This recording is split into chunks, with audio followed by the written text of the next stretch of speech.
Hey everyone, let's dive into the 4 types of APIs that every developer absolutely must know. Welcome to The Explainer. I am super thrilled you're here because today we are going to unpack a topic that is just so foundational to modern software development, yet honestly, it's surprisingly misunderstood. Let's start with a little cautionary tale from 2023. Twitter changed the rules on their API practically overnight. And the fallout? Well, thousands of third-party apps, products that independent devs spent literally years building and perfecting, just stopped working. Just like that. Poof. Entire business models completely evaporated. And why? Because a lot of those developers didn't fully grasp the exact type of API they were relying on and what rights they actually had. It is a brutal reminder of the high business stakes when you build on third-party platforms. Understanding API types isn't just some dry technical requirement. It's a critical risk management skill that could legitimately save your whole project or even your company. So, here is our game plan for this explainer. First, the API access model. 2, the 4 types of APIs. 3, the business side of APIs. 4, common developer mistakes. And 5, we will wrap up with some crucial API interview prep. Let's get into it. Section 1. The API Access Model. Okay, so when we talk about types of APIs today, we are not talking about code architecture. We aren't debating REST versus GraphQL here. We are talking about the access model. Think of an access model as the strict set of rules defining exactly who gets to use an API, under what conditions, and for how much money. It's all about categorizing permissions, setting up legal agreements, and drawing hard boundaries. Once you start viewing APIs through this specific lens, I promise you, the entire software landscape just starts making a whole lot more sense. Moving right along to Section 2, the 4 types of APIs. Let's kick things off by contrasting public APIs with private APIs. So, public APIs, sometimes called open APIs, are out there for any developer on the internet. There are zero locked doors, you register, you grab your API key, and boom, you're in. We're talking things like the NASA Open Data API, Stripe for payments, or, the Polka API. But then on the exact opposite side of the spectrum, you've got private or internal APIs. These are locked down tightly within an organization. Imagine a secure internal phone system just for employees. So if you're at a massive e-commerce company, your order service is talking to your inventory service via a private API safely behind a firewall. It never sees the public internet. And that gives the engineering team total freedom to tweak and change code without the nightmare of breaking some external app. Now, sitting comfortably right in the middle, we have partner APIs. Think of this as the exclusive VIP handshake. Partner APIs are granted only to specific, highly trusted businesses, and it's usually all locked in under strict legal contracts or service-level agreements. You can't just casually sign up as a random dev and get access to these. A prime real-world example? FedEx. They have a shipping API that they hand over to major e-commerce partners, like big retailers or platforms like Shopify, so they can bake shipping directly into their checkout flow. This kind of access requires a serious vetting process, gives way deeper data access than a public API, and usually involves some kind of revenue sharing. The 4th type is arguably the most architecturally fascinating. It's the composite API. Imagine you're building a mobile app and it's trying to load a user's e-commerce order details. It needs to check inventory, then it has to fetch the shipping info, and finally, calculate the price. If the client makes all those calls separately, man, that's multiple network round trips. If your user is on a spotty mobile connection, that is going to be an incredibly painful, laggy experience. Enter the composite API.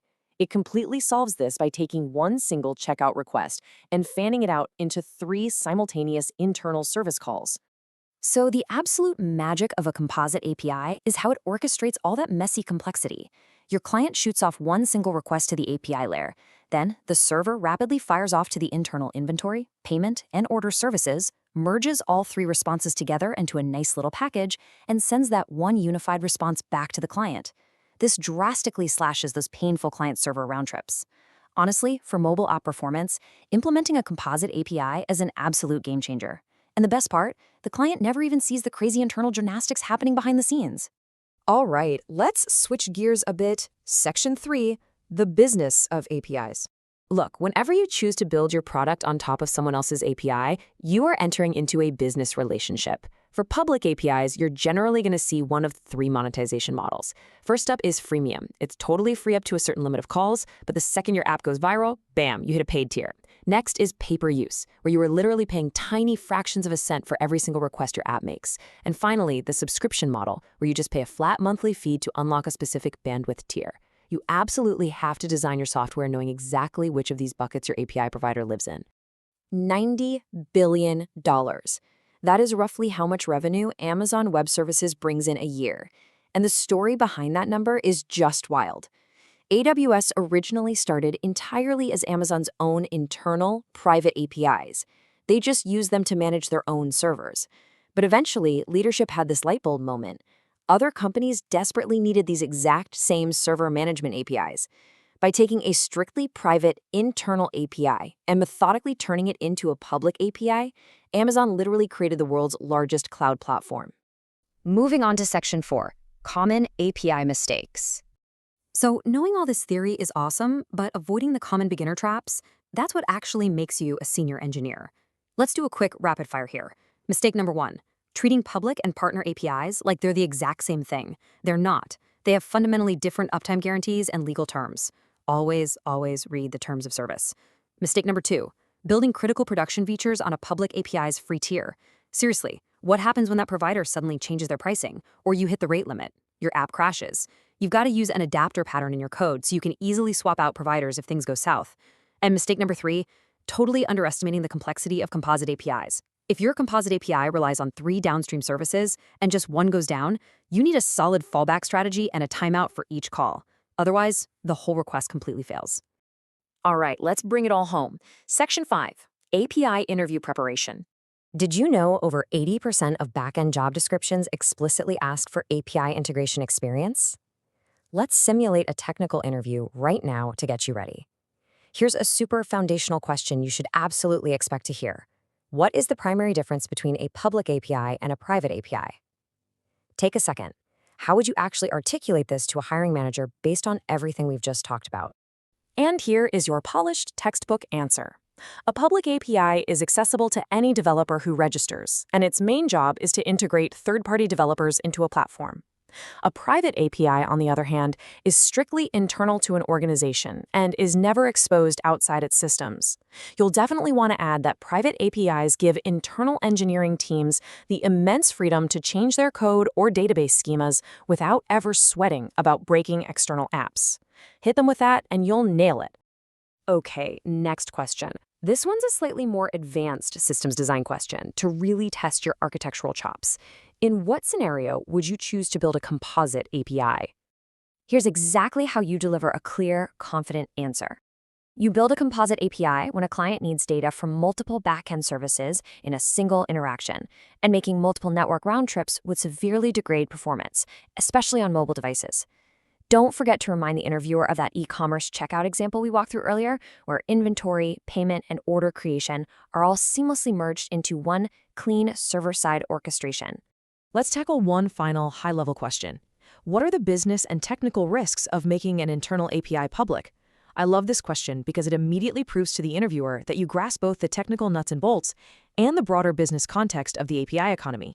To show off that strong senior-level business acumen, you want to outline the cascading responsibilities. First, you lose the freedom to easily change your API without breaking external clients. Second, you suddenly have to heavily invest in security, authentication, and rate limiting because now you are facing the wild west of the public internet. And third, you take on strict legal, support, and contractual obligations to all those external developers. It requires incredibly deliberate planning, just like we saw with Amazon and AWS. And that brings us to the end of our deep dive. So I've got a challenge for you to really cement this knowledge. Right after this explainer, go to publicapis.dev. Pick one public API that catches your eye. See if it has a free tier, and spend just 5 minutes reading through its terms of service. Really consider the actual business risks if you were building a startup relying entirely on that single API. Understanding these access models is absolutely crucial to protecting your future projects, because before you write a single line of code, you have to ask yourself, who really holds the keys to your app survival?